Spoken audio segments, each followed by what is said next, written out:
So your sun sign is like your ego. It's how you view yourself. It's who you think you are.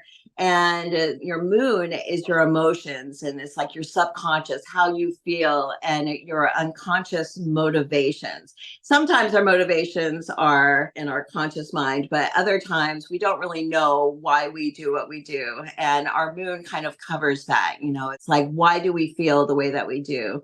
And then our rising sign is how we appear to other people. And so the rising sign may involve like what we look like or how other people perceive us. And so altogether, you have the full picture of the person.